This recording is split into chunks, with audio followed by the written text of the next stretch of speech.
आज हम लोग शॉर्ट आंसर टाइप क्वेश्चन का एक क्वेश्चन और है, what is meant by automation of accounting process. Accounting process कैसे कैसे काम करता है, इसके बारे में डिस्कस करना है। कंप्यूटर से रिलेटेड न्यूमेरिकल क्वेश्चंस हैं, तो अगर आप इसको लिखना चाहें तो, नहीं तो आपके पास ये ऑप्शन है कि 7 में से 5 का आंसर करना है, तो इसको कंप्यूटर वाले को इग्नोर कर दें।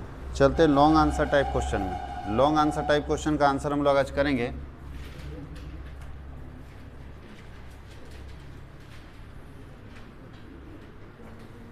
लॉन्ग आंसर टाइप क्वेश्चन का सिस्टम क्या है कि टोटल क्वेश्चन 5 पूछेगा, जिसमें से 3 का आंसर करना है। आपके पास समय बचेगा क्योंकि 3 ही का आंसर करना है। हम यहाँ 5 का 5 सॉल्व कर दे रहे हैं, ठीक है। तो चलिए, सबसे पहला क्वेश्चन है डेप्रिसिएशन का। देखिए क्या क्या दिया हुआ है डेप्रिसिएशन का, बड़ा क्वेश्चन। और फिर हम लोग आगे चलें तो बोला है, फर्म परचेज ऑन 1 जनवरी 2016 अ machinery for ₹13,000 and spend 2,000 on it's repair. एक फर्म 1 जनवरी 2016 को मशीन खरीदता है। पहले लिख लीजिए क्वेश्चन को, ये क्वेश्चन नंबर 15 है। 1/1/2016 को मशीन खरीदता है, कितने का? 13,000 का, और 2,000 इस पर रिपेयर में लगाता है, तो टोटल हो गया 15,000 का मशीन। आगे बोलता है, on 1 July 2017 another machinery costing ₹40,000 was purchase. 1 जुलाई 2017 को एक और मशीन खरीद रहे हैं जिसका कॉस्ट है 40,000, ये अब खरीद रहे हैं। सेकेंड मशीन है, ये फर्स्ट मशीन हो गया, ये सेकेंड मशीन हो गया। On 1 April 2018 machinery bought on 1 जनवरी 2016। ध्यान दीजिएगा, 1 अप्रैल 2018 को 1 जनवरी 2016 को खरीदा गया मशीन 5,000 में बेचे। 1 जनवरी 2016 को ये मशीनें खरीदें, तो यहाँ सेल कर रहे हैं 1/1/2018 को, सॉरी 1 अप्रैल 1/4/2018 को सेल कर रहे हैं। कौन सा मशीन सेल कर रहे हैं? First machine. कितने में? 5,000। यानी जो मशीन 15,000 का था उसको 16 से लेकर 18 तक यूज़ किया और फिर बेच दिए 5,000 में। And on the same day एक न्यू मशीन फिर खरीद रहे 30,000 का। इसी दिन में थर्ड मशीन हम लोग खरीद रहे हैं 1/4/2018 को 30,000 में। ड्रामा समझिएगा, यहाँ अगर समझ गया तो अकाउंटिंग में दिक्कत नहीं। डेप्रिसिएशन 10% पर एनम है। बुक्स क्लोज होता है, रेट जो है वो 10% है पर एनम। मेथड लगता है DBM, डिमिनिशिंग बैलेंस मेथड। और बुक्स क्लोज होता है 31 दिसंबर को।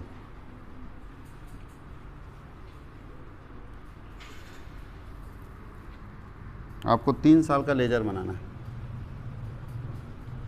Prepare machinery account for 3 years. 3 साल का मशीनरी का लेजर आपको बनाना है। चलिए शुरुआत करते हैं। देखिए, डेप्रिसिएशन ऐसा चैप्टर है ना जिससे क्वेश्चन डाक ही रहा है। फाइनल अकाउंट ऐसा चैप्टर है जिससे क्वेश्चन आपको आ रहा है, इसमें कहीं कोई दो मत नहीं थी। इसको कमांड करने की जरूरत है। इसका सारा वीडियो हम पब्लिक कर देंगे डेप्रिसिएशन चैप्टर का, उसको भी अगर आप बनाएंगे तो क्लियर हो जाएगा, कोई दिक्कत है। तो सबसे पहले इसका डेप्रिसिएशन निकाल लेते हैं। अच्छा, DBM है तो डेप्रिसिएशन यहाँ निकालने की जरूरत नहीं। DBM में डेप्रिसिएशन लेजर में ही निकाल लेते हैं जब जब होगा, जो मशीन जितने दिन में खरीदोगे। तो चलिए मशीन अकाउंट बना लेते हैं। मशीनरी अकाउंट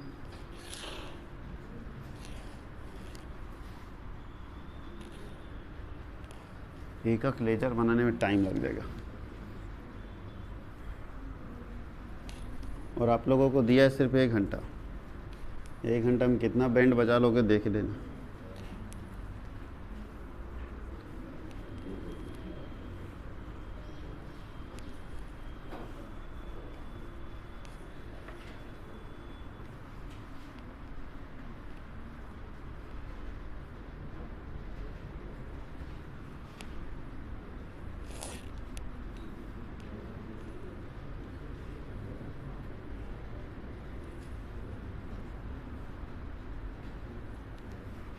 अब ध्यान दीजिए, सबसे पहले हम लोग को ध्यान ये देना है कि बुक्स कब क्लोज हो रहा है? 31 दिसंबर को क्लोज होना है। कहाँ गया? यहाँ पे है।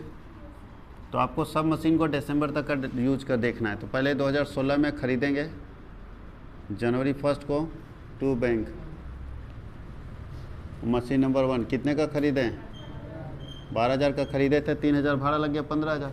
अब इसका 31 दिसंबर 2016 को देखना है। 2016 दिसंबर 31, बताइए इस बीच में क्या हुआ है? डेप्रिसिएशन लगा होगा ना।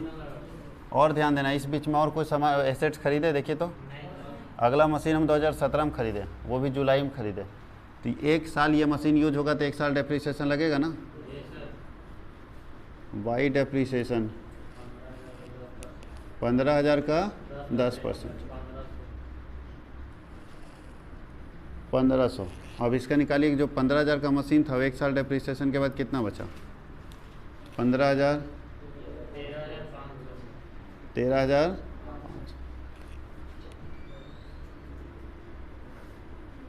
बाई बैलेंस CD, और CD को इधर करेंगे BD। थोड़ा ध्यान देना, ये टोटल के ऊपर CD होना चाहिए, तो कि सामने दिख रहा है ना, ये गलत है, ये ऊपर में होना चाहिए, थोड़ा यहाँ पे होना चाहिए CD, ठीक है। वाइट बोर्ड है इसलिए थोड़ा नीचे चला गया। हमेशा याद रखना इस टोटल के ऊपर CD होता है, इसके नीचे BD होता है। BD हम लोग करेंगे 2017 में जनवरी 1 को टू बैलेंस BD, यानी 1 साल डेप्रिसिएशन लगने के बाद मेरा फर्स्ट मशीन कितने का बचा है, 13,500 का। अब 2017 में एक मशीन और ख़रीदें, फिर 18 में खरीदें, 17 में जुलाई में ख़रीदें, तो लिखिए जुलाई 1 टू बैंक मशीन नंबर 2 कितने का खरीदें, 40,000। अब इसका खाता तो बंद दिसंबर में ही होगा, 2017 दिसंबर 31, दोनों मशीन हमारे पास है। बताओ 2 मशीन है तो दोनों मशीन यूज किए होंगे ना, बाई डेप्रिसिएशन पहला मशीन और दूसरा मशीन। जब दोनों मशीन यूज किए तो देखिए कौन मशीन कितने दिन तक यूज किए, जितने दिन तक यूज किए उतने दिन का डेप्रिसिएशन लगेगा। पहला मशीन जनवरी से दिसंबर पूरे साल, इसका डेप्रिसिएशन पूरे साल का 13,000, 10/100 1350 आएगा। और दूसरा मशीन 40,000 का था, इंटू 10/100, बताओ साल भर यूज किए, जुलाई में खरीदे दिसंबर तक यूज किए तो 6 महीना का 6/12, तो इसका आ जाएगा 2,000। कोई दिक्कत किसी को? अब बताइए अब मेरे पास कितना बचा मशीन, तो CD कीजिए 53,500, 53,500 लेस कर दीजिए, कितना बचता है 150, 2 1 3 50,150, ये हो गया बाई बैलेंस CD। अब यहाँ देखिए 2 मशीन आ गया, BD करते समय थोड़ा सावधान रहना है, एक करके BD करना है, इसे लिखेंगे टू बैलेंस BD। इसमें तो किसी को कोई दिक्कत नहीं, BD मतलब क्या होता है, बोरो डाउन और कैरी डाउन में दिक्कत नहीं है। अब एक मशीन का देखिए 13,500 का ये मशीन था, कितना डेप्रिसिएशन लग गया, 13,500 का मशीन था, 1,350 डेप्रिसिएशन लग गया, तो कितना बचा ये 12,150 का। और दूसरा मशीन 40,000 का था, डेप्रिसिएशन लगा 2,000, तो इसका बचा 38,000 का। कोई दिक्कत है? अब बेचने का देखिए 2018 पहले बेचें फिर ख़रीदें, तो पहले बेचने का देख लेते हैं। बेचे कब हैं, अप्रैल में बेचे है ना, तो अब पहले ही देखो ध्यान दो, अप्रैल में बेचे और ये जनवरी का वैल्यू है, ये वाला फर्स्ट मशीन है बेचा गया है, तो जनवरी में 12,150 का मशीन था और बेचें अप्रैल में, तो जनवरी फरवरी मार्च 3 महीने यूज किए होंगे, तो इसका 3 महीना का और डेप्रिसिएशन माइनस कर देते हैं, तब ना पता चलेगा प्रॉफिट हो रहा है बेचने से या लॉस हो रहा है। पहले अप्रैल में चलते हैं 2018, अप्रैल 1 को बाई डेप्रिसिएशन कितने महीने का डेप्रिसिएशन यूज कर लेंगे, 3 महीने का। कैसे आएगा 12,150 इंटू 10/100 और इंटू 3/12 कितना आता है, 10 से 10 10 से 10 3 चौके 4 से इसको काटिए, 304 आता है, लगभग 304 रुपये कम होगा। अब बताइए हमको प्रॉफिट हो रहा है कि लॉस हो रहा है, यहाँ पता चलेगा, वहाँ नहीं, इधर साइड में वर्किंग कर लेते हैं। पहले निकालिए कॉस्ट ऑफ फर्स्ट मशीन, पहला मशीन का कॉस्ट, वहाँ नहीं यहाँ हम चेक कर रहे हैं। 1/1/2018 को पहला मशीन का कॉस्ट कितना है 12,150 माइनस डेप्रिसिएशन कितने महीने का लग गया, 3 मंथ का, कितना निकला है जी, तो अगर 304 रुपये घट जाएगा तो बचेगा 6 4 10,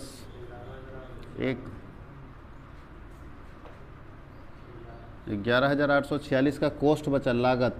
इसको बेच कितने में रहे, बताओ कितना नुकसान हुआ, 6,846। किसी को कोई दिक्कत है तो बता दीजिए। पहला मशीन बेचने से समझ में आया कैसे कैसे नुकसान निकाल दिए। सबसे पहले देखें कि उस मशीन को हम 2016 में ख़रीदे थे 15,000 में, तो बाई डेप्रिसिएशन 1 साल का, फिर दूसरे साल का निकाल के ये वैल्यू आ गया। अब फिर 3 महीना इस साल यूज़ किए तो 3 महीना और डेप्रिसिएट कर दिए, और 3 महीना डेप्रिसिएट करने के बाद कितने का बचा 11,846, और उसको बेच दिया 5,000 में, तो नुकसान कितने का है 6,846। किसी को प्रॉब्लम, अब इसको इधर कैसे दिखाएंगे तो ध्यान दीजिए, डेप्रिसिएशन यहाँ रिसीट डेट में लिखाएंगे बाई बैंक, बैंक में लिखेंगे सेल, कितने में बेचे हैं 5,000 में, और बाई पीएल लिख देते हैं लॉस कितना, किसी को कोई दिक्कत है, बस यही तो काम करना है। अब हम लोग को बोल रहा है इसी डेट में एक और मशीन खरीदे, इसी डेट में एक और मशीन खरीद रहे हैं, तो चलिए कोई बात नहीं, अप्रैल है ना, टू बैंक, मशीन नंबर कितना, कितने का मशीन है। अच्छा अब साल के लास्ट में यानी इसका खाता तो दिसंबर में ना बंद होगा, तो दिसंबर में मेरे पास कितने मशीन बचा हुआ था, 2 मशीन, पहला तो बिक गया ना, तो मशीन नंबर 2 बचा, मशीन नंबर 3 बचा। अच्छा मशीन नंबर 2 का डेप्रिसिएशन कितने दिन का निकलेगा, जनवरी में वो ये वैल्यू था और दिसंबर तक यूज़ किए, 12 महीने का, जनवरी से दिसंबर 12 महीने का कितना आता है। अच्छा किस डिवीएम में क्या होता है, जो बचा रहता है उस पर ना निकलता है, तो 38,000 पर निकलेगा, तो 38,000 इंटू 10/100 आ जाता है 3800 आएगा।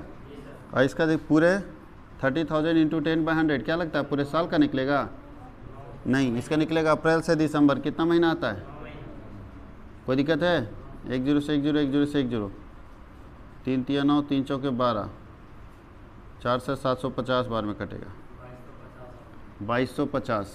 अब क्या करना है आपको, टोटल करना है और सीडी कर देना है, टोटल कितना आएगा 50 और 30, 80,150,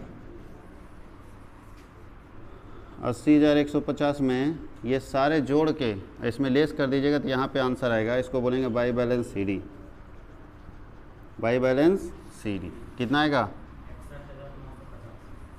61,950, सही है ना, आप ही लोग बोल दियो भाई। ये 2019 में चलते हैं, जनवरी 1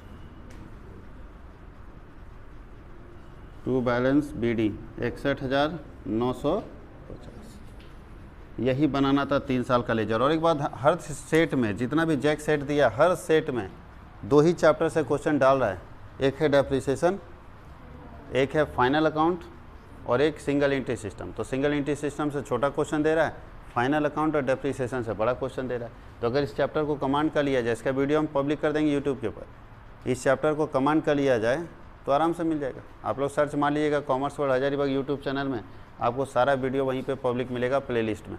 अगर शुरू से देखा जाए इस चैप्टर को तो अच्छा खासा कमांड आपका हो सकता है, कोई दिक्कत है, इसको लिखिए फिर हम लोग आगे डिस्कस करते हैं।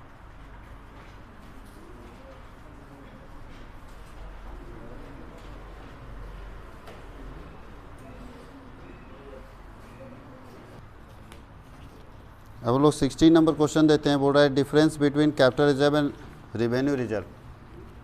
तो छोटे से हम डिफरेंस में बता देते हैं, वैसे ये बुक में भी आपको मिल जाएगा। कैपिटल रिजर्व कहाँ से क्रिएट होता है, बोल रहा है capital reserve is created from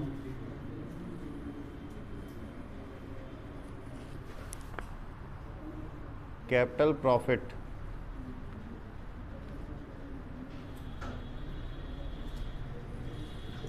पूंजीगत संचय पूंजीगत लाभ से बनाया जाता है।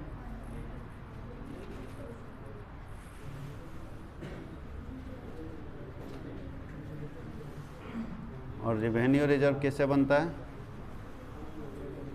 Revenue reserve is created from revenue profit,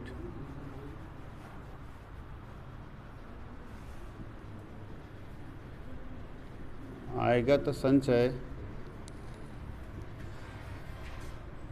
आयगत लाभ से बनाया जाता है। इसको समझा देते हैं आप लोग, इसका बहुत सारा लिख सकते हैं और इसमें एग्जाम्पल लिख सकते हैं, दोनों में डिफरेंस पूछ रहे हैं ना तो एग्जाम्पल लिख सकते हैं।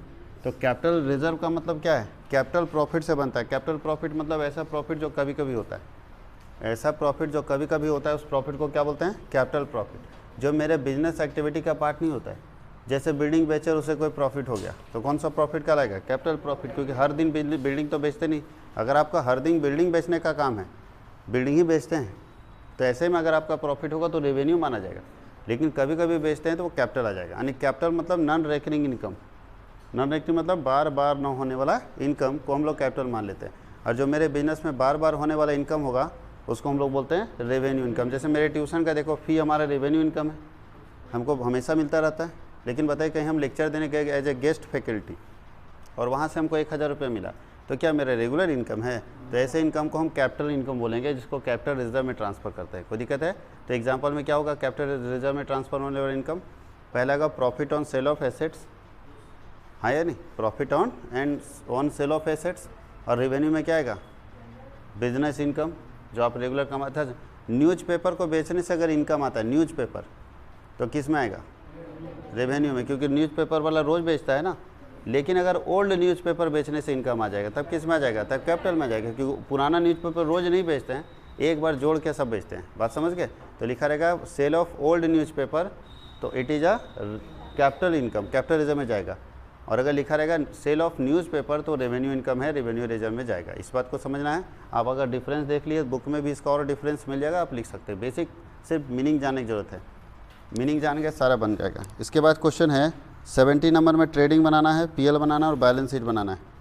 ट्रेडिंग, पीएल और बैलेंस शीट।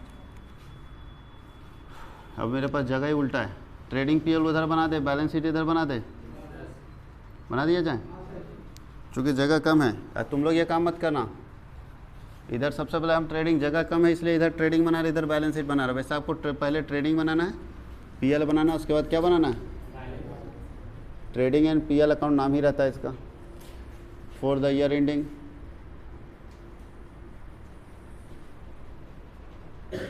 इसका खाता कब बंद हुआ है? देखिए तो लिखा ही नहीं कब बंद है, पता नहीं। चलो डॉट डॉट डॉट मार के निकल लेते हैं आगे।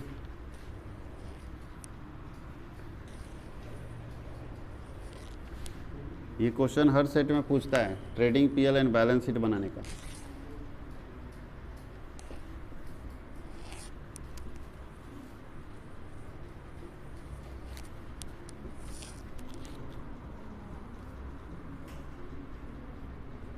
और बैलेंस शीट फिर बता दें हम आपको, पहले ट्रेडिंग पीएल बनेगा, उसके बाद बैलेंस शीट बनेगा, ठीक है।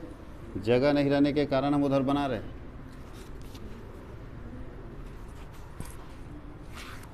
अभी विदाउट एडजस्टमेंट है, इसमें प्रॉब्लम नहीं है। एडजस्टमेंट रहता तो ज़्यादा प्रॉब्लम करता।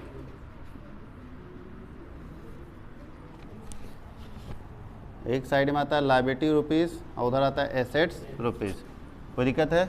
अब एक का कुछ नहीं करना है, ये जो आपके पास ट्रायल बैलेंस बना के दिया हुआ, आपके पास जो बना के दिया हुआ ट्रायल बैलेंस बना के दिया हुआ, और ट्रायल बैलेंस के एक आइटम को देखना है कि कौन सा आइटम कहाँ पे जाता है, कौन सा आइटम ट्रेडिंग में जाता है, कौन सा आइटम पीएल में जाता है और कौन सा आइटम बैलेंस शीट में जाता है। बस और कुछ नहीं करना है। जो ट्रायल बैलेंस आपके पास दिया हुआ है बना के, इस ट्रायल बैलेंस को, ट्रायल बैलेंस का नीचे देखिए टोटल दिया 32,82,280, 32,82,280 दोनों साइड बराबर है, यानी ये ट्रायल सही है। जब सही ट्रायल बैलेंस आपके पास दिया हुआ बना के, तो इसमें से एक आइटम जितना भी यहाँ दिया हुआ है वो आइटम कहीं ना कहीं जाएगा, किसी न किसी एक जगह पे जाएगा, या तो ट्रेडिंग में जाएगा, या तो पीएल में जाएगा, या तो बैलेंस शीट में जाएगा। अब आपको छांटते जाना है कि कौन किसका आइटम है। और फिर से हम आपको बता दें कि बैलेंस शीट में एसेट और लायबिलिटी और कैपिटल जाता है, एसेट, लायबिलिटी और कैपिटल। अब एसेट्स इधर जाएगा, लायबिलिटी और कैपिटल उस साइड में चला जाएगा। अब आपको ढूंढना है कि कौन सा एसेट है। एसेट होगा तो इधर लिखेंगे, जैसे land, building, machinery, furniture, debtor, computer, ये सब मेरा एसेट्स है, इधर लिखेंगे। लायबिलिटी उधर लिखेंगे, कैपिटल उधर लिखेंगे। ट्रेडिंग में जाता है सबसे पहले ट्रेडिंग में माल लाने का जो भाड़ा होता है ना, आप अगर ट्रेडिंग बिजनेस करते हैं, एक जगह सामान खरीद के दूसरी जगह बेचते हैं, उसके लिए अगर आप ट्रेडिंग पीएल बना रहे हैं, तो जो बिजनेसमैन माल लाता है ना, तो खरीदने का, उसको लाने का जितना खर्चा होगा सब किस में जाएगा? ट्रेडिंग में। लेकिन बेचने का खर्चा पीएल में, लाने तक का खर्चा ट्रेडिंग में, और फिर उसके बाद जितना खर्चा होता है रखने का, बेचने का, सब किस में जाता है? पीएल में। तो आप खुद भी, और खर्चा होगा तो डेबिट साइड लिखेंगे, और इनकम होगा तो क्रेडिट साइड लिखेंगे। ये नॉमिनल अकाउंट के अनुसार बनता है। नॉमिनल अकाउंट क्या बोलता है? सारे खर्चे को डेबिट और सारे इनकम को क्रेडिट। तो पढ़ने से पता चल जाएगा कि खर्चा है या इनकम है, क्योंकि खर्चा रहेगा तो पेड लिखा रहेगा, और इनकम रहेगा तो रिसीव लिखा रहेगा। अच्छा, कुछ नहीं लिखा रहेगा तो खर्चा मान लेंगे अपने समझ में। जैसे रेंट कुछ नहीं लिखा है, रेंट क्या होता है? पेमेंट ही तो होता है। बिजनेस में रेंट पे होता है कि रेंट रिसीव होता है? पे होता है। ज़्यादातर मानते हैं कि पे ही करता होगा। ये बिजनेस कर रहा है तो रेंट पर इसका मकान होगा, पे करता होगा उसका। कोई दिक्कत है? चलिए शुरू करें। तो सबसे पहला आइटम है आपका डेटर्स। डेटर्स बताइए आप लोग कहाँ जाना चाहिए? एसेट्स में। तो लिखिए डेटर्स, जो दिया लिखते जाइए, देख के लिखते हैं। 1,55,000 डेटर के बाद है कैपिटल। कैपिटल भी तो लायबिलिटी में जाता है, कैपिटल 14 लाख। कैपिटल को अंदर भी लिखना होता है क्योंकि इसमें प्रॉफिट वगैरह जोड़ेंगे ना अभी। उसके बाद बैड डेप्ट, बैड डेप्ट पीएल में जाता है, पैसा डूब गया तो पीएल में जाएगा। बैड डेप्ट कितना है 4000।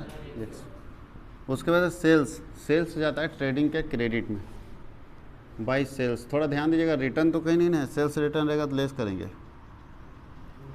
चेक कर लीजिए, कहीं नहीं दिख रहा है तो बाहर कर दिए सीधा 17,40,000। चलिए उसके बाद सेल्स के बाद क्या है, बिल्स रिसीवेबल एसेट्स में जाता है। बिल्स रिसीवेबल दिक्कत नहीं, खाली बस लिखने में बड़ा लग रहा है, खाली छांट छांट के लिख दीजिए, काफ़ी है। 1 लाख का बिल्स रिसीवेबल है। उसके बाद है profit and loss, previous year का, पिछले साल का प्रॉफिट एंड लॉस है। तो पिछले साल का प्रॉफिट एंड लॉस के में प्रॉफिट है, क्रेडिट में दिया तो प्रॉफिट मानेंगे, तो नेट प्रॉफिट जोड़ दीजिए।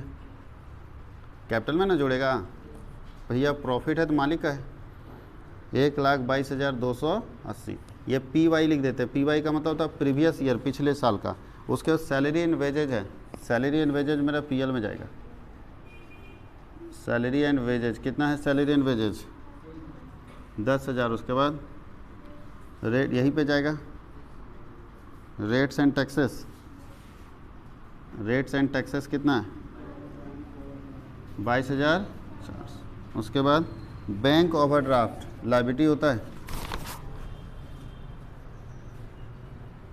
बैंक ओवरड्राफ्ट कितना है 20,000। उसके बाद इंश्योरेंस मेरा पीएल का आइटम है, इंश्योरेंस कितना है 800। उसके ट्रैवलिंग एक्सपेंसेस भी पीएल का आइटम है,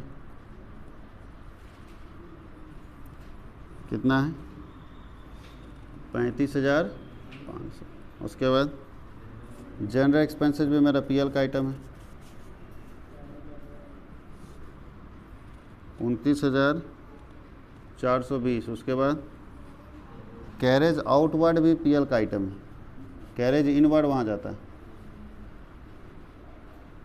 कैरेज आउटवर्ड कितना है 94,240। उसके बाद अदर एसेट्स दिया, अदर एसेट्स, एसेट्स में ही जाएगा, नाम ही लिख दिया जो।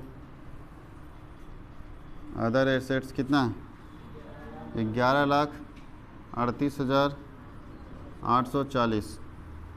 ड्राइंग्स, ड्राइंग को यहाँ माइनस करते हैं कैपिटल में, ड्राइंग्स कैपिटल में माइनस हो। एक बार जैसे देख लिया, हमेशा यही जाएगा, याद रखना। अगर इसी को 3-4 बार बना लेंगे तो अच्छा खासा कमांड हो जाएगा। ओपनिंग स्टॉक ट्रेडिंग में जाता है, ओपनिंग स्टॉक एक बार अगर बना लिए 2 बार इसको तो कमांड हो जाएगा कौन किधर जाता है 5,60,000। उसके बाद cost of manufacture, goods manufacture, यही डेबिट में जाएगा। कॉस्ट ऑफ गुड्स मैन्युफैक्चर्ड कितना है 11,11,900, 11,11,980। और लास्ट क्या है work in progress. Work in progress मतलब अभी काम चल ही रहा है, इसको एसेट में हम लोग लेके जाते हैं। वर्क इन प्रोग्रेस को कहाँ लेके जाते हैं, एसेट्स में। इसका वर्क इन प्रोग्रेस का मीनिंग क्या होता है, हाँ अभी चल रहा है, कंप्लीट नहीं हुआ है, तो भैया प्रॉपर्टी तो बन रहा है ना। कितना है वर्क इन प्रोग्रेस 10,000। किसी को कोई दिक्कत है, सारे आइटम को चुन चुन के लिखते चले जाना है कौन किस में जाएगा, कोई दिक्कत है। अब हम लोग, ये हो गया ट्रायल बैलेंस के अंदर के आइटम जो कहीं एक ही जगह जाते हैं। अब वो देखिए ट्रायल बैलेंस के नीचे एक आइटम लिखा है क्लोजिंग स्टॉक 3,45,000 मिला।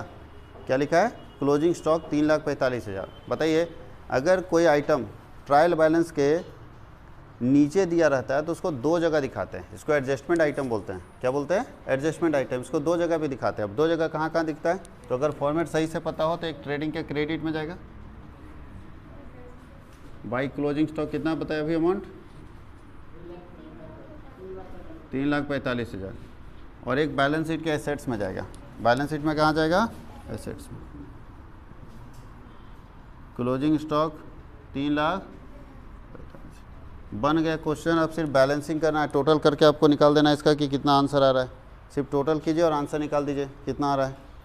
तो चलिए सबसे पहले ट्रेडिंग का ही टोटल करते हैं। देखो इधर ज़्यादा है ना, टोटल करो 20,85,000 आ रहा है क्रेडिट में, उठाकर डेबिट कीजिए 20,85,000।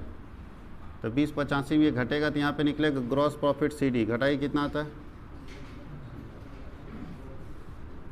20,85,000 में ये दोनों घट जाएगा तो कितना बचेगा जी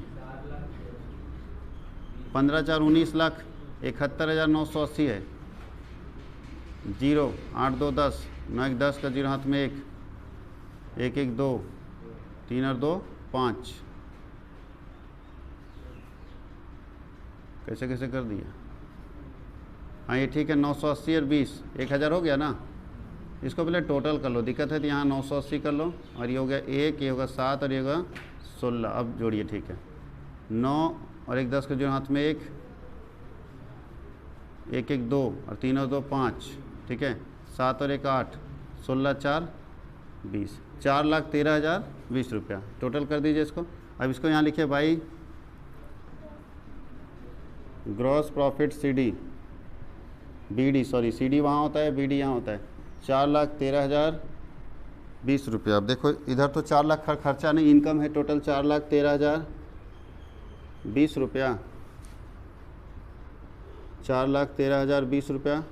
तो टोटल जोड़िए कितना आता है 0 0 0 0 0 0 0 0 2 और 4 6 2 4 2 6 6 5 11 11 और 8 19 19 4 23 23 और 1 24 के 4 हाथ में 2 4 2 6 6 9 6 15 5 20 20 2 22 22 और 4 26 6 2 9 2 11 11 और 2 13 13 और 3 14 2 16 बस तो और 1 17, 1,76,400 आता है। माइनस कर दिए 0 6 6 12 2 हाथ में 1 4 1 5 5 10 के जो हाथ में 1 6 1 7 7 6 13 3 हाथ में 1 7 1 8 8 3 11 के हाथ में 1 2 2,36,560 आ जाता है नेट प्रॉफिट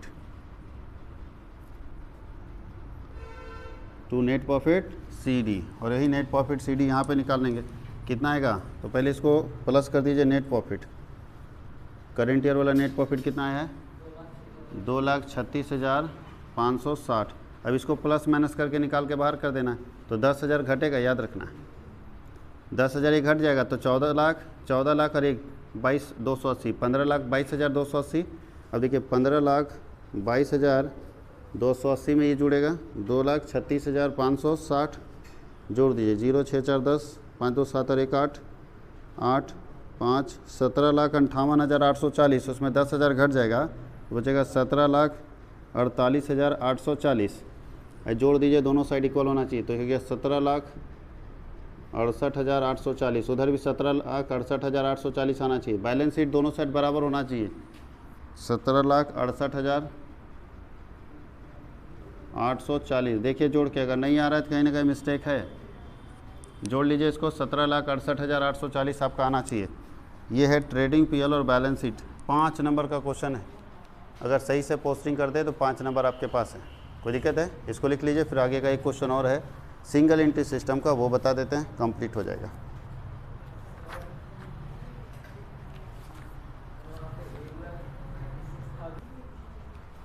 देखिए इसका टोटल यहाँ मिस्टेक हुआ है, यहाँ टोटल 96 हो जाएगा, 1,96,000। अगर 1,96,000 हो जाए तो 2,16,000 हो जाएगा। अब जब यहाँ 2,16,000 होगा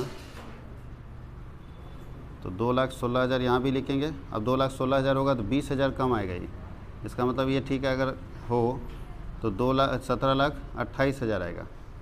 इसका मतलब कोई काम नहीं, 17,28,000 और 20 तो 17,48,000 आएगा। और यहाँ तो हम लोग बिना जोड़े लिख दिए, भी 17,48,000 आएगा। देख लीजिए एक बार मिला के 17,48,840, ठीक है ये। अब लिखिएगा, टोटल मिस्टेक नहीं होना चाहिए, लिख लीजिए इसको। देखिए हम लोग सिंगल एंट्री सिस्टम देख रहे हैं, 18 नंबर क्वेश्चन में सिंगल एंट्री सिस्टम है।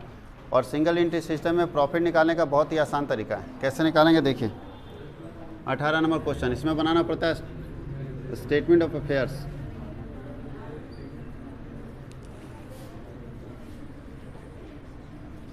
Statement of affairs single entry system में प्रॉफिट निकालने के लिए आपको क्लोजिंग कैपिटल और ओपनिंग कैपिटल चाहिए। और क्लोजिंग कैपिटल और ओपनिंग कैपिटल बिना स्टेटमेंट ऑफ अफेयर्स बनाए नहीं निकल सकता, क्योंकि कैपिटल निकालने का तरीका होता है एसेट माइनस लायबिलिटी। तो एक यहाँ लायबिलिटी लिखा हुआ है 31/3/2018 को, 31/3/2019 को। एसेट्स लिखा है 31/3/2018 को और 31/3/2019 को। देखते चलिए, ध्यान दीजिएगा, आपको निकालना है प्रॉफिट, और प्रॉफिट निकालने के लिए आपके पास कैपिटल होना चाहिए, ओपनिंग और क्लोजिंग, और इस क्वेश्चन में ओपनिंग क्लोजिंग कैपिटल नहीं दिया। और कैपिटल निकालने के लिए क्या करते हैं, एसेट माइनस लायबिलिटी। तो अगर एक एसेट होता तो उस पर डायरेक्ट घटा देते, इतना नहीं बनाते, लेकिन बहुत सारा एसेट है, बहुत सारा लायबिलिटी है, तो एक फॉर्मेट बना के हम एसेट और लायबिलिटी माइनस करते हैं। तो देखिए सबसे पहले प्लांट दिया है, देखो 2 साल का था, 18 का 19 का, तो एक साथ बना दिए दोनों का। प्लांट एंड मशीनरी दिया है 60,000 है और 80,000 है, सारा एसेट और लायबिलिटी लिख दीजिए ना, अपने कैपिटल निकल जाएगा। दूसरा स्टॉक है, स्टॉक है 34,000 का और 32,000 का। डेट ऊपर देख लीजिएगा, सही है। डेटर्स हमारा एसेट होता है, डेटर है 39,000 का और 45,000 का। डेटर के बाद कैश भी हमारा एसेट्स होता है, कैश है 1,000 का और 900 का। कैश के बाद बिल्स पेबल हमारा लायबिलिटी होता है, बिल्स पेबल बीपी, ये नील है और ये 5,000 है। और लास्ट है क्रेडिटर, क्रेडिटर ये 15,000 है और ये 14,900। और कोई आइटम है, बाकी इधर एडजस्टमेंट दिया हुआ है। तो टोटल कर दीजिए कि इतना सारा एसेट्स है, और आप जानते हैं कि कैपिटल निकालने के लिए एसेट माइनस लायबिलिटी करते हैं, जोड़िए तो कितना हो गया ये 39 से 40, 1,34,000 आएगा। इधर 900 आएगा, 5 और 2 7, 4 3 7 8 7 15, 1,57,900। तो हो गया 1,34,000 और 1,57,900, उसमें ये लेस कर दीजिए, कितना बचेगा 0 0 0 5 4 9 9 8 17 7 हाथ में 1 1 2, 1,38,000 और 15,000 जाएगा तो 9 5 14 4 हाथ में 1 1 1 2 और 1 3, 1,19,000। ये निकल गया कैपिटल। ध्यान दीजिएगा, बैलेंसिंग फिगर निकला। इस कैपिटल को ओपनिंग बोलते हैं, इस कैपिटल को क्लोजिंग बोलते हैं, क्योंकि ओपनिंग डेट का कैपिटल ओपनिंग और क्लोजिंग डेट का कैपिटल क्लोजिंग। अब हम लोग को निकालना statement of PL. Statement of PL जो सिंगल एंट्री सिस्टम पढ़ चुके हैं उनको आसानी से समझ में आ रहा होगा, नहीं पढ़े हैं तो इसका भी वीडियो पब्लिक कर दिया जाएगा, देख लीजिएगा। सिंगल एंट्री सिस्टम में सबसे पहला काम क्या करते हैं, क्लोजिंग कैपिटल। क्लोजिंग कैपिटल कितना है 1,38,000। इसमें ड्राइंग ऐड करेंगे, प्लस ड्राइंग। देखिए आपके बुक में लिखा होगा ड्राइंग, पीछे एडजस्टमेंट में देखिए, पढ़िए क्या लिखा है। पूरे वर्ष के दौरान 10,000 का अतिरिक्त पूंजी लगाया। अतिरिक्त पूंजी मतलब एडिशनल कैपिटल, और उसने प्रति माह 5,000 निकाला प्रति माह। तो पूरे साल भर का नहीं निकाला है, देख लो शुरुआत कब से हुआ है। हाँ जी, पूरे साल का निकाला, तो 12 पच्चीस कितना हो जाएगा 60,000। तो भैया 60,000 ड्राइंग हो गया, तो ये हो गया 1,98,000। इसमें माइनस करते हैं ओपनिंग कैपिटल। ओपनिंग कैपिटल कितना, ओपनिंग कैपिटल है 1,19,000। और माइनस करते हैं एडिशनल कैपिटल। देखिए एडिशनल कैपिटल कितना है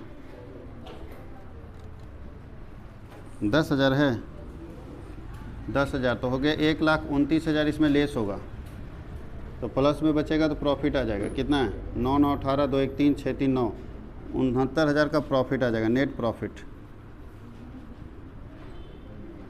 ये है 20 नंबर का क्वेश्चन, 5 नंबर का क्वेश्चन आप लोगों का। और लास्ट है role of computer in accounting. Computer का क्या काम है अकाउंटिंग में, बताइए। Role of computer in accounting, क्या क्या रोल है। Role of computer in accounting क्या क्या करते हैं। सबसे पहला काम बताइए, जनरल लेजर बनाते हैं, और बताइए कैश बुक बनाते हैं, ट्रायल बैलेंसेस बनाते हैं, फाइनल अकाउंट बनाते हैं,